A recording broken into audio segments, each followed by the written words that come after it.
La creación, un evento de una magnitud sinceramente incomprensible. Hablamos de una precisión arquitectónica absoluta. Estamos ante el acto fundacional, el momento exacto que establece el origen de la materia, de la vida y del propósito mismo en el universo. Nada de preámbulos. Hoy vamos a sumergirnos directamente en ese instante preciso en el que la nada más absoluta dio paso a la existencia. Y todo por un mandato directo y soberano. Para entender bien la inmensa arquitectura de un mundo sin defecto, vamos a dividir nuestro análisis en 6 grandes bloques. Primero, la creación del mundo físico. Segundo, el origen del hombre como la auténtica cúspide de todo este diseño. Tercero, la institución del matrimonio como la base social indispensable. Cuarto, el propósito del sábado como un monumento en el tiempo. Quinto, esa doctrina tan fundamental que es el libre albedrío. Y por último, el trabajo y el aprendizaje dentro de su diseño original. Vamos a ello. 1. La creación del mundo. Empecemos por el escenario físico, el gran lienzo sobre el cual se va a desarrollar toda la historia de la humanidad. Imaginemos un planeta en su estado original, concebido literalmente como una obra maestra de ingeniería divina. Hay un contraste verdaderamente brutal entre aquel diseño original y la realidad que nos rodea hoy. Pensemos en esto un momento. La Tierra, recién salida de las manos de su creador, poseía una topografía impecable. No había montañas con declives aterradores, ni esos abismos espeluznantes que cortan la respiración. Cero. Tampoco existían los pantanos repugnantes o los desiertos estériles que todos conocemos. Toda esa áspera armazón rocosa del planeta estaba completamente sepultada bajo un suelo inmensamente fértil, surcaba por ríos y lagos magníficos. ¿Y el aire? El aire estaba totalmente limpio de cualquier impureza. Era claro y absolutamente saludable. Un entorno que, sin lugar a dudas, sobrepasaba en magnificencia a los jardines más lujosos de cualquier palacio moderno. Y el mecanismo para llevar a cabo esta colosal obra de ingeniería no fue otro que la autoridad inquebrantable de la voz divina. Por la palabra de Jehová fueron hechos los cielos, y todo el ejército de ellos por el espíritu de su boca, porque él dijo y fue hecho, él mandó y existió. Hay un poder incalculable en la palabra hablada de forma divina. No hace falta pasar por procesos extenuantes de millones de años. La materia misma responde de inmediato, obedece al mandato y cobra existencia desde la mismísima nada absoluta. 2. El origen del hombre. Con el planeta ya rebosante de vida, tanto vegetal como animal, entra en escena al gobernante soberano de este nuevo mundo, la corona de la creación física. El punto clave aquí es el siguiente. La humanidad no es, bajo ningún concepto, un accidente cósmico. Su origen está íntima y directamente ligado a la imagen divina. Y dijo Dios, hagamos al hombre a nuestra imagen conforme a nuestra semejanza, y señoree en toda la tierra. Esta semejanza no solo establece un linaje directo, sino que otorga al ser humano una dignidad inherente y una autoridad incuestionable sobre todos los órdenes inferiores de vida. El hombre fue diseñado específicamente para señorear, para gobernar con sabiduría, actuando como el representante directo del soberano del universo. Y aquí hay que ser absolutamente rotundos. Hay que rechazar de plano cualquier idea que intente rebajar esta obra sublime al nivel de concepciones puramente terrenales.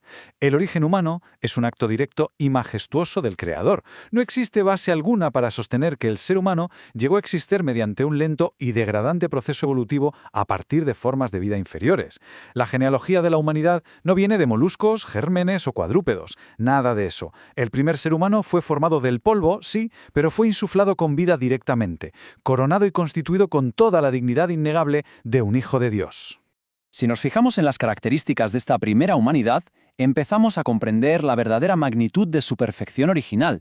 Físicamente poseían una simetría impecable y una estatura muchísimo mayor a la del ser humano moderno.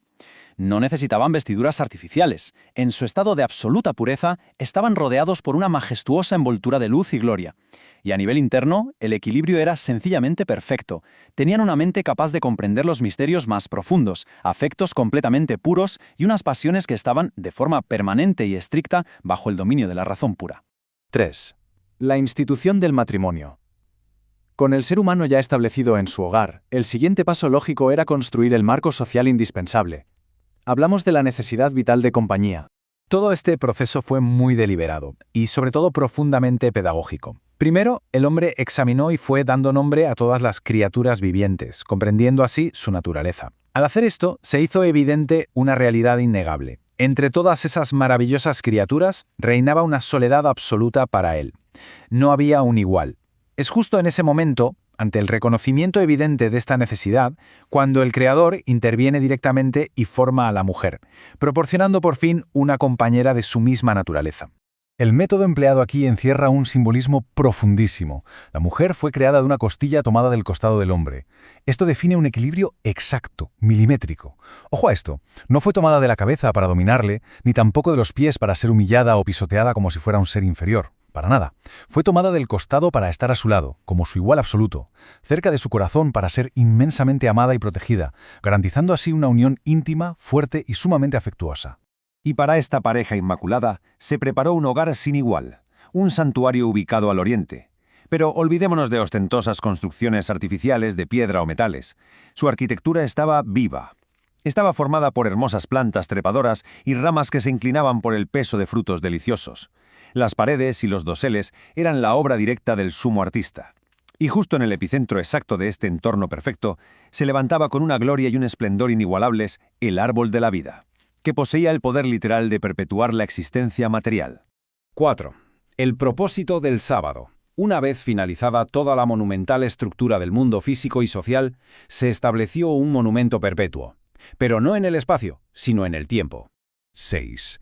La inmensa, la vasta obra de la creación universal, desde la forja de los cimientos de la Tierra hasta la vestimenta de vida sobre los continentes y los océanos, absolutamente todo se completó con una precisión matemática en exactamente 6 días. El séptimo día fue santificado y apartado. Esto evidencia claramente que el sábado es una institución original. No pertenece a una cultura posterior ni es exclusivo de una nación específica en la historia. Se entregó allí mismo, en el paraíso, a la cabeza de la familia humana como un memorial verdaderamente universal. Su propósito es vital. Exige una pausa obligatoria de nuestros propios intereses para poder dedicar el intelecto a la reflexión y, muy especialmente, a la gratitud sincera hacia el legítimo soberano y creador del universo.